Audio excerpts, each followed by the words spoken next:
Adik-adik, terima kasih atas waktu dan kesempatan yang diberikan kepada saya. Perkenalkan, nama saya Adnan Anggelini Sakau.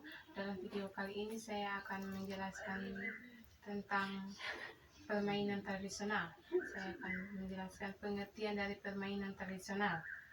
Permainan tradisional adalah suatu aktivitas bermain yang dilakukan oleh anak-anak sejak zaman dahulu dengan aturan-aturan tertentu guna memperoleh kegembiraan. Permainan tradisional memiliki kandungan nilai dan manfaat yang tersimpan di dalam dan dapat memberikan efek positif bagi siapa saja yang memainkannya. Yang saya akan menjelaskan permainan tradisional, yaitu permainan tradisional congklang atau dakun. Saya akan menjelaskan sedikit sejarah singkat permainan congklang atau dakun.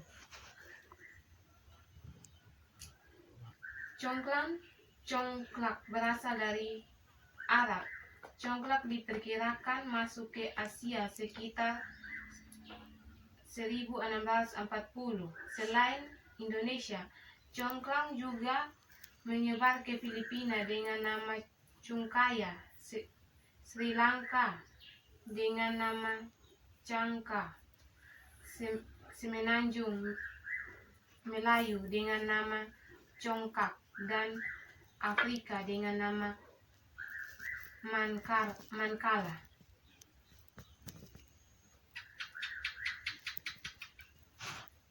Sejarah singkat permainan congklak. Menurut James Damanjaya, dilansir dari History, mengatakan bahwa justru congklak yang menyebar luas ke berbagai negara selain dibawa oleh pedagang. Ini juga karena pengaruh menyebar Islam. Selain Filipina, beberapa negara seperti Sri Lanka bahkan juga mengenal congklak bahkan hingga ke tanah Afrika. Tetapi menurut sumber lain, Denny Lombrak mengatakan ada permainan dari negara lain yang juga mirip dengan congklak. Setidaknya pada abad ke-17, permainan serupa telah populer di wilayah Madagaskar hingga Turki. Pada tahun 1983, sebuah bidak congklak ditemukan di sebuah situs di Panjuna, Banten. Situs tersebut dulunya diketahui sebagai pabrik tembikar, di mana bidak congklaknya terbuat dari tanah liat. Saat ini benda bersejarah tersebut disimpan di Museum Nasional Indonesia.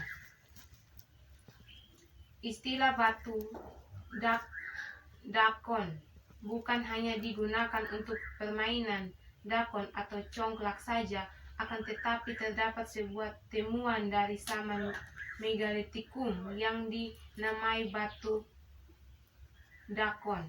Ini karena bentuknya memang mirip dengan bidak yang biasanya digunakan bermain dakon. Adapun makna dan filosofis dari permainan congklak.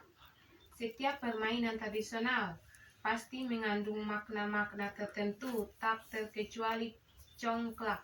Ada sebuah arti sederhana di balik permainan ini, yang mana mungkin tidak disangka-sangka. Lombrak mengatakan bahwa dakon atau congklak diadaptasi dari kata dakun yang artinya saya. Oleh karena itu, makna permainan congklak atau dakon ini adalah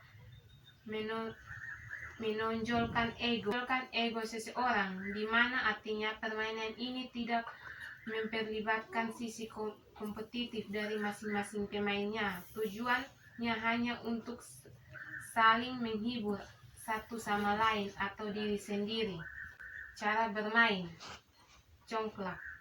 Cara bermainnya sangat sederhana. Pemain hanya perlu memilih satu lubang kecil dan mengambil seluruh bijinya. Kemudian setiap cara bermain congklang. Congklang biasa dibilang sebagai board game atau permainan papan tradisional. Papan yang sudah dimodifikasi sedemikian rupa sehingga memiliki 14 lubang sebagai wadah. Terdapat 6 lubang di masing-masing sisi dan 1 lubang di kedua ujung papan. Selain papan permainannya, benda lain yang digunakan dalam permainan ini adalah biji-bijian atau kerikil. Kedua pemain nantinya akan mulai memindahkan biji-biji dari satu lubang ke lubang lainnya. Contoh permainannya.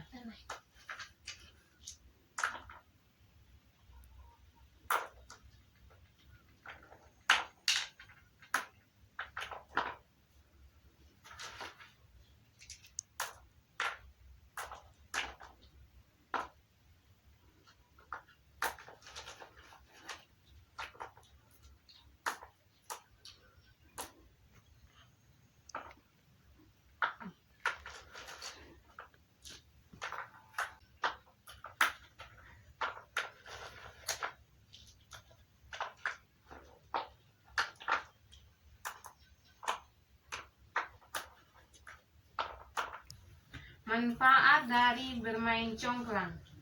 Setelah mengetahui permainan congklang, hanya seperti itu. Wajar jika untuk menyelesaikannya butuh waktu lama, bahkan hingga berjam-jam. Tapi siapa sangka kalau bermain congklang ternyata memberikan manfaat tertentu bagi pemainnya, yaitu yang pertama melatih keterampilan berhitung. Ya, ini bukan hanya sekedar permainan tradisional, tetapi ada manfaat permainan congklang. Biasanya anak-anak yang gemar bermain congklang punya ketajaman berpikir yang semakin terasa. Pasalnya bermain congklang juga akan melatih keterampilan berhitung anak secara alami. Yang kedua, congklang untuk pendidik karakter. Manfaat bermain congklang lainnya adalah biasanya digunakan sebagai pendidik karakter. Pasalnya ini akan menguji seberapa jujur pemain dalam menjalankan gilirannya. Biji yang digenggam di tangan harus dijatuhkan satu di setiap lubang, tetapi pemain lawan tidak bisa mengetahuinya. Aturan permainan sudah disepakati bersama, jadi para pemain, terutama anak-anak, dituntut untuk jujur. Dengan begitu mereka akan terbiasa tidak berlaku curang saat bermain, yang pasti akan terbawa dalam kehidupan. Yang ketiga, melatih kesabaran anak. Selain itu, anak-anak juga jadi lebih sabar karena mereka harus saling menunggu satu sama lain.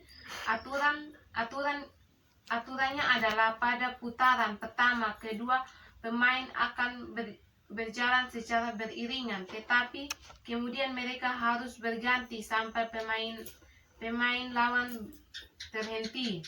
Yang keempat, baik untuk perkembangan motorik anak. Perkembangan saraf motorik anak adalah salah satunya hal yang sangat dipatuhi oleh orang tua. Berbagai hal dilakukan, salah satunya dengan memberikan mainan edukasi. Congklang atau dakon sendiri adalah jenis permainan edukasi yang dapat melatih saraf motorik anak. Gerakan bermain congklang memang sangat sederhana, yaitu memindahkan biji dari satu lubang ke lubang lainnya. Tetapi tahukah Anda bahwa gerakan tersebut akan menstimulasikan saraf motorik? Itu karena yang dilibatkan saat bermain congklang adalah otot-otot kecil mata dan tangan anak. Memahami aturan. Permainan tradisional umumnya memang punya aturan-aturan unik. Tidak jarang perbedaan antara satu daerah dengan lainnya, tetapi aturan dasar permainan congklak ini sifatnya sudah baku dan harus dipatuhi semua pemain. Dengan itu, anak pun akan belajar untuk patuh dan memahami aturan main. Itu akan sangat berguna bagi di masa depan karena akan ada lebih banyak aturan yang harus dipatuhi, bukan hanya dalam permainan tetapi juga dalam kehidupan sehari-hari. Membuat anak belajar memahami atau aturan adalah hal yang sulit, jadi orang tua mungkin bisa melatihnya dengan bermain congklak. Tidak tahu apa itu dan bagaimana cara bermain congklak, padahal ini adalah salah satu permainan tradisional paling populer pada zamannya. Oleh karena itu, melestarikan permainan tradisional seperti congklak wajib dilakukan supaya tidak punah. Maraknya permainan virtual di ponsel pintar membuat anak-anak mulai meninggalkan permainan tradisional. Mereka lebih memilih duduk sambil menatap layar daripada berpanas-panasan di luar. Alasannya, bergerak sudah bukan samanya. Hingga lagi teman yang mau diajak bermain. Ini amat disayangkan karena dalam setiap permainan tradisional pasti memiliki makna dan manfaat. Oleh karena itu, mari mulai mempopulerkan lagi permainan tradisional dan perkenalkannya kepada generasi sekarang. Inilah hasil penjelasan dari saya untuk adik-adik. Terima kasih atas waktunya yang telah mendengarkan penjelasan dari saya. Sekian dan terima kasih.